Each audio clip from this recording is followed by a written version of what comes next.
Hello everyone, I am Dr. Aparna Kulbe. I am a senior physician. Today I will discuss with you the importance of investigations that are being done in a COVID patient or a COVID suspect. देखिए ये मैं आपके साथ इसलिए discuss कर रही हूँ so that you do not fear unnecessarily or you do not ignore the disease. Final interpretation तो डॉक्टर का ही है, बट जब आप ये टेस्ट कराते हैं तो अननेसेसरी एंजाइटी में मत जाइए, या अगर आप सीरियस हैं तो इसको बहुत लाइटली मत लीजिए, क्योंकि दोनों ही सेट ऑफ पेशेंट्स मेरे सामने आ रहे हैं. So the first test that is done is complete blood picture, जिसको हम लोग आम लैंग्वेज में बोलते हैं CBP. इसमें सबसे इंपॉर्टेंट होता है एब्सोल्यूट लिम्फोसाइट काउंट. ये अगर 1000 से कम है, if it is less than 1000, it is dangerous. In a few section of people, there is zero lymphocyte syndrome also. मतलब उनका काउंट 0 to 5% है. They are just being treated like HIV infected people. तो ऐसे set of लोग भी हैं. तो CBP में apart from seeing the WBC count, haemoglobin, जो सबसे इंपॉर्टेंट इस वायरल इन्फेक्शन में है वो है absolute lymphocyte count. The second investigation that is being done is CRP. This is C-reactive protein. These are all inflammatory markers. इसका normal value जो है लेस देन 1 होता है. If it is 1 to 3, it indicates light infection, light inflammation, which indicative of some heart disease. इसको heart attack भी कहते हैं, हो सकता है. Then the infective part comes when it is more than 6. More than 10 मतलब ये कोविड है और डेंजरस कोविड में जा सकता है. अगर 26 से ज़्यादा है तो ये सीरियस कोविड है, और अगर 100 से ज़्यादा है तो ये क्रिटिकल कोविड है. तो इससे हम एनालाइज करते हैं कि आप किस स्टेज ऑफ इन्फेक्शन में हैं. आपको फिर मैं कह रही हूँ, ये टेस्ट आपको समझने नहीं है, समझेगा आपका डॉक्टर ही, बट आपको एक आइडिया होना चाहिए कि मैं किस स्थिति में हूं, I am at which stage of the disease.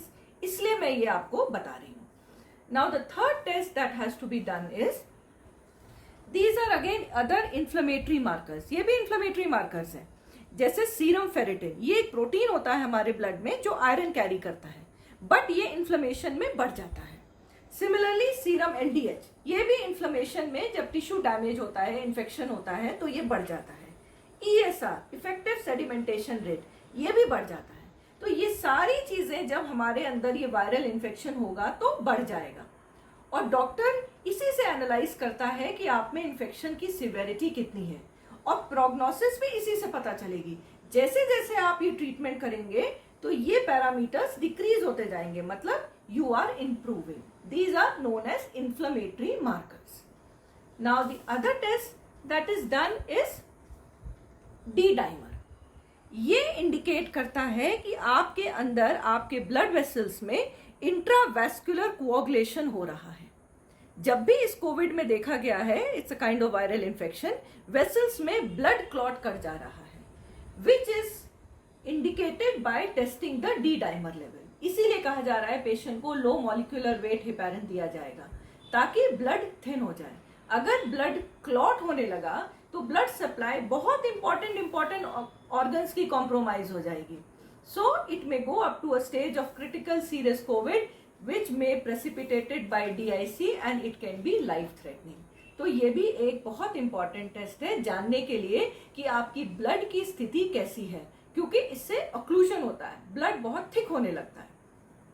Then comes interleukins. तो आपने देखा होगा डॉक्टर कहता है IL-6 एक टेस्ट है विच इज इंटरल्यूकिन 6. इसमें जो सबसे इंपॉर्टेंट बात है वो है साइटोकाइन स्टॉर्म. हमारे सब के अंदर एक इम्यूनिटी सिस्टम होता है. Okay, agree?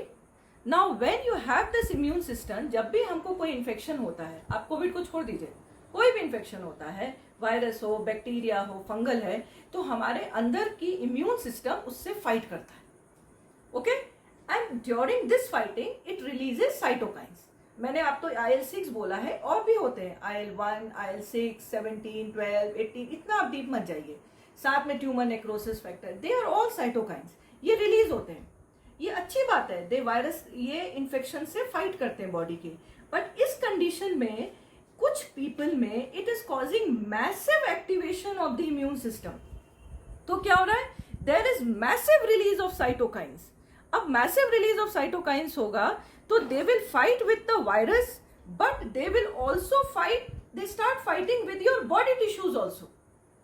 तो ये दिस इज लाइफ थ्रेटनिंग, वो आपके अपने टिश्यू ऑर्गन्स के अगेंस्ट भी काम करने लगते हैं साइटोकाइंस, तो वो चीज अच्छी नहीं है। So this is to check that our patient is not going into cytokine storm, which has to be treated immediately. Okay? Then comes CT scan. ये एक रिपोर्ट होगी जो आप देख रहे होंगे, सब पेशेंट से कहा जाता है एक CT स्कैन कराइए, CT स्क्रीनिंग जिसको बोलते हैं। तो इसको आप कैसे इंटरप्रेट करेंगे, थोड़ा बहुत सबको पता है, 2 लंग होती है, एवरीबडी नोस। नाउ आपकी एक राइट लंग होती है, एक लेफ्ट लंग होती है।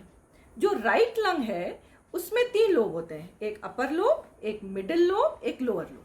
और जो लेफ्ट लंग है उसमें 2 लोब्स होती हैं, अपर लोब और लोअर लोब। उसमें मिडिल नहीं होती क्योंकि यहाँ पर हार्ट आ जाता है। अब ईच लोब की जो ग्रेडिंग होती है वो 5 है, डिपेंडिंग ऑन द इन्फेक्शन, पर मैक्सिमम 5 है। तो मैक्सिमम स्कोर क्या हो सकता है, 25, और मिनिमम स्कोर क्या हो सकता है, 5। अब जब आप CT स्कैन की रिपोर्ट देखेंगे तो उसमें स्कोर लिखा होगा, अगर वो स्कोर लेस देन 8 है तो इसका मतलब आपको माइल्ड कोविड है, अगर 9 to 15 है तो आपको मॉडरेट कोविड है, और अगर मोर देन 15 है तो वो आपका सिवियर कोविड है। So this is how you will come to know that this is it. ये शायद प्रिंटिंग मिस्टेक हो गया, it's not less than 15, it has to be more than 15।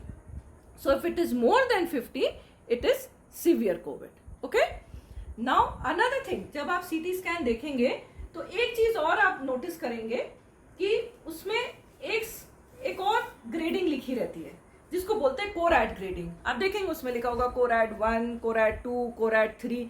तो इसको भी एनालाइज करना समझ लीजिए। अगर 1 है तो बच गए, कुछ नहीं है इन्फेक्शन।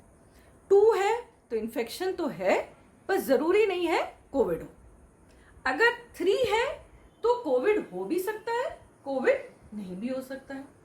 पर अगर आप कोविड 4 हैं तो चांसेस ऑफ कोरैड 4 ग्रेडिंग है तो chances of having a COVID infection is very high. और CORADS 5 that means it is typical कोविड-19, एंड कोरैड 6 तो आप समझ लीजिए जैसे RT-PCR का टेस्ट पॉजिटिव होता है, it is just equivalent to that. So आपको ग्रेडिंग से समझ जाएगा कि अगर आपके CT स्कैन की रिपोर्ट मिली, आप तो समझ नहीं पाएंगे CT scan, but at least grading देख सकते हैं आप। अच्छा 1, 2 है, okay fine, I am at a safer range, मुझे ज़्यादा पैनिक नहीं करना है। 3 है, ओके फाइन। 4, 5 है तो इमीडिएटली अपने डॉक्टर को कॉन्टैक्ट करना है, अब मुझे रिलैक्स नहीं बैठना है। So in both the condition it is important कि कुछ लोग सीरियस हैं फिर भी आराम से बैठे हैं, कुछ लोग बहुत माइल्ड हैं पर फिर भी पैनिक कर रहे हैं। So this is to assume that. But above all सबसे इंपॉर्टेंट जो टेस्ट है वो है कोविड स्पेसिफिक टेस्ट, वो है RT-PCR, जिसमें आपका स्वैब टेस्ट होगा, पता चल जाएगा आपको कोविड पक्का है। It is not a suspected case. TrueNAT another kind of test, and IgM IgG antibody test. इनसे हमको कंफर्म हो जाता है कि हमको कोविड है कि हमको कोविड नहीं है। इसमें एक बात मैं और कवर करना चाहूंगी, IgG test is also important, जो बाद में आपको बताता है कि आपको इससे इम्यूनिटी मिल चुकी है। कि G आना means antibody, you have the antibodies to fight against the Covid now. Thank you, hope it will help you to understand the disease better and to panic less. Thank you.